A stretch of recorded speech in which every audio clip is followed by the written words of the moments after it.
everybody, it's Luke over at Galaxy Tech Review, and today I've got the Xiaomi Redmi 4X 4G, and we're going to check it out now. Is this going to be one of the best budget phones of 2017? Stay tuned for my review, and we'll dig in and check it out. So this is the Xiaomi Redmi 4X. Again, you can pick this up on Gearbest. I will have a link in the description below. They were nice enough to send this unit over to me for review. This cell phone itself is on flash sale right now for $115.99, normally $150. So that's an insane price for what you get out of this smartphone, in my opinion.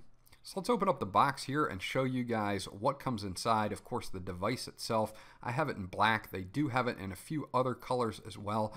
They have a gold color, and they also have a pinkish or rose gold type color. Very, very nice all over as far as build quality goes on that, and we'll get into that a little bit more. There's an insert here. It is written in Chinese, so I'm not going to go over that too much. You do have your charge cable, which is a USB to micro USB charge cable, and your 5-volt 2-amp power adapter, which is nice and compact. The only other thing that's in the box is your SIM removal tool, and that does it for what comes in the box overall. So taking a look at the phone, this does have a Qualcomm Snapdragon 435 with 8 cores at 1.4 gigahertz. And we will take a look around the phone as well. You're going to have your micro USB charge port at your speaker and microphone on the bottom, your SIM card tray on the left hand side, your 3.5mm headphone jack, an IR blaster, and your secondary microphone, volume rocker, and power button on the right hand side. And then on the back, we are going to have that fingerprint sensor. We're going to have an LED flash, and we're going to have a 13 megapixel rear facing camera with a 5 megapixel front facing camera. Using that fingerprint sensor on the back was a great experience. It actually works 99.5% of the time, and it's almost instantaneous, as you can see. Very well placed on the back for your index finger as well. Looking through the UI itself, it's very snappy. Even though this particular phone only has 2 gigs of RAM and 16 gigs of ROM, the MIUI 8 is very snappy on this phone. You've got your notification shade that you can pull down here, and it is just super snappy for only having 2 gigs of RAM. You get your full Google suite here, Maps, Chrome, YouTube, Gmail, etc.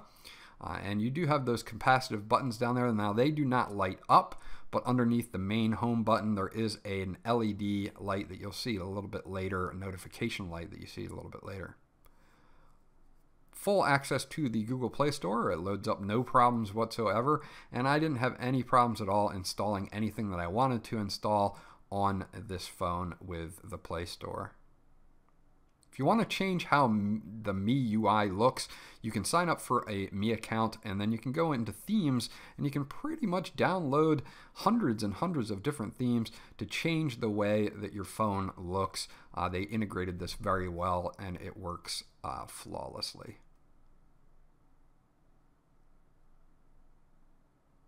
You do have the Mi remote, and that will go with that IR blaster on the top of the phone.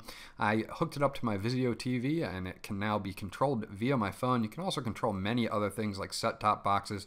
Just an awesome extra feature to have that we haven't seen on mainstream phones since like the Note 3, I think. The calendar app is very good. It integrates all my Gmail activities, and I have no problems with the calendar app. It works very, very nicely. WP Office also comes installed, so if you need to open or take a look at, do some light work on your phone, you can use it, and it'll open up docs, XLS files, PDF files, and other type of Office files. I did have Antutu Benchmark running on this. I'm going to close out a few of these apps. You can also hit the X button at the bottom or close them out one by one. And Antutu Benchmark came up with a score of 41,575 for the Redmi 4X. Now, that's not going to break any sound barriers or anything, but it is still a very snappy experience, coupled with that 1280 by 720p screen with 294 ppi. It is a 5-inch screen.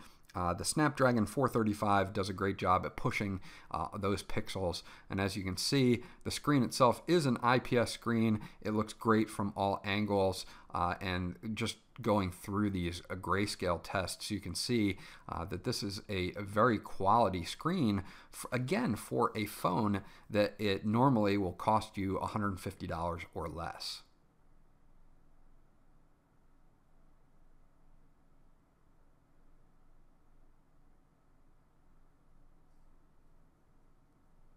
This, of course, runs on Android 6.0.1 with MIUI over top of it.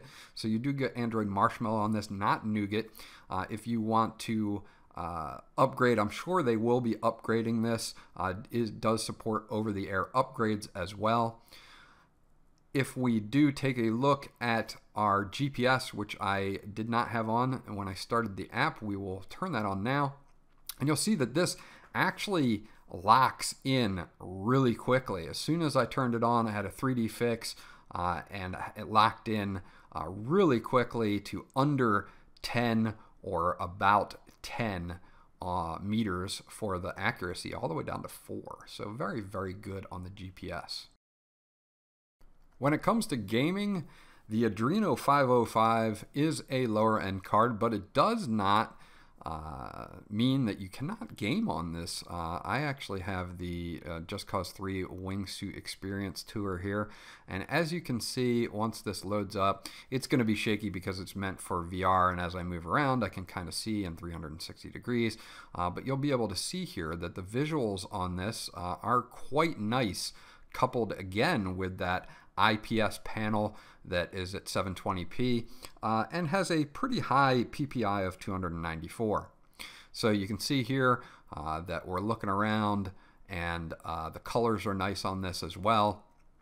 And it does a very good job at keeping up with applications even like this. So if you want to play something like Temple Run or anything that's going to be lower demanding than this VR type of experience, you're going to have no problems playing those types of mobile games on this whatsoever. I don't see any stuttering or any hitches or anything like that in this particular app, and this is a pretty, you know, demanding enough 3D app that I could use this as a test and wouldn't feel like I wasn't putting the Adreno to at least some sort of test.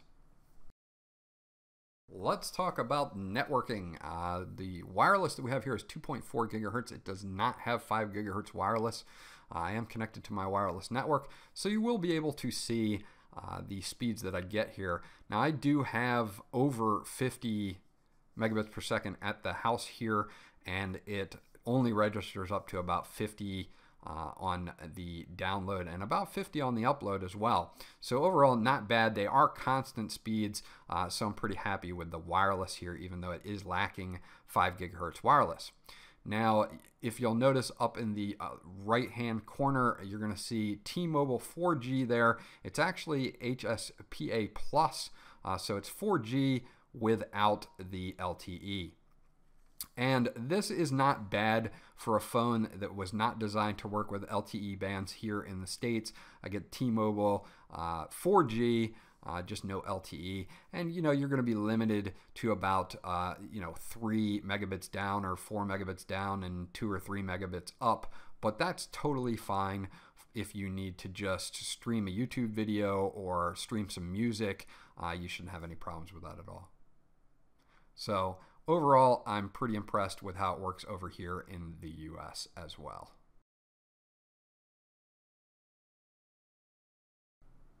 Okay, so looking at some of the built-in features that you get with the phone, you have a security icon here, and you have a cleaner, data usage, a block list, and several other things.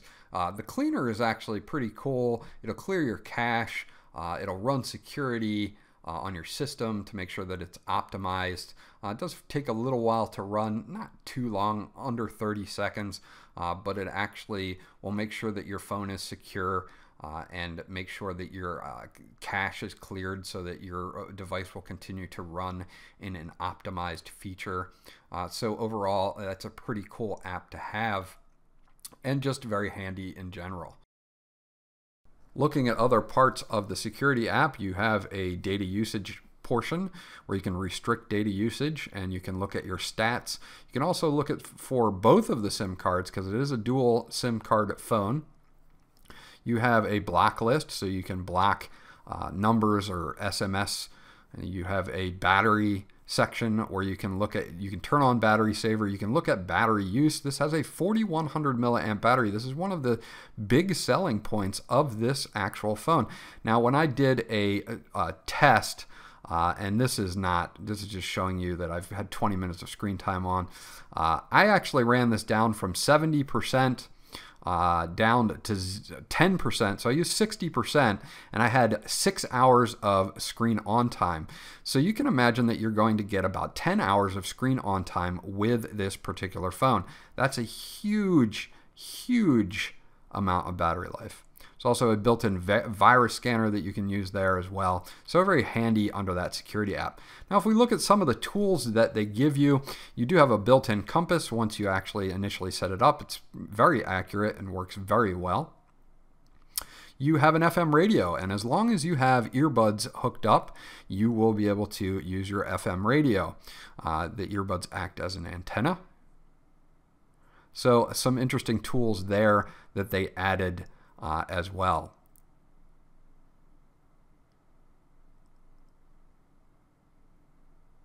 You do have a built-in recorder here, which is excellent to record voice notes. This is a test of the Xiaomi Redmi 4X microphone. I hope this comes out good on the video and you guys can understand how good this microphone quality actually is. So another thing that really impressed me was how comfortable this is in your hand. Overall, the design of the phone is just a really nice design. Let's take a look at the camera function on this phone. It does have a 13 megapixel rear camera and a 5 megapixel front facing camera. So I'll put something in the frame here so that you guys can kind of see.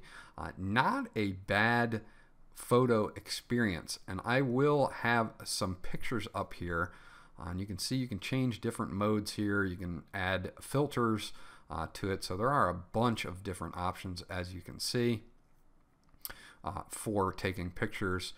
The shutter speed is pretty quick. You also have audio, beauty, tilt shift, timer, straighten, scene, panorama, manual, and HHT for night shooting as far as the modes go. And if you go into general camera settings, you have all the normal things: grid lines, scan QR codes. You can do several different things with this that work out very well. Now again, on the video, you can do time lapse or not, and it will record in 1080p at 30 frames per second, so that it kind of tops out at that 1080p at 30 frames per second. I will have a section of that as well so that you guys can check that out as well. Here is a shot of me on the 5 megapixel front-facing camera. Here's a front-facing camera test on the Xiaomi Redmi 4X, also with the microphone, so you can hear what kind of sound you're getting out of the microphone. So here's just a short test of the Xiaomi Redmi 4X front-facing 5 megapixel camera. Here are a few shots of the 13 megapixel rear-facing camera. As you can see, the colors are good and it is in focus. I have a picture of this banana as well. As you can see, the yellow color is very well represented here, and I think that the 13 megapixel camera does a great job at still shots. Here's a quick video of the 13 megapixel rear camera taking video.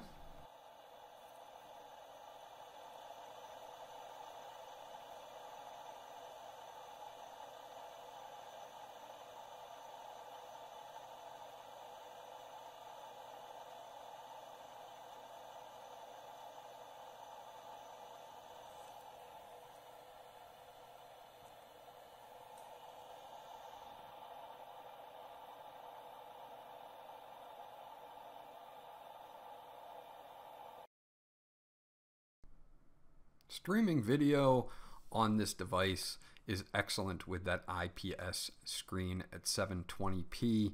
Although it is only 720p, it is 294 ppi. It is a 5-inch screen.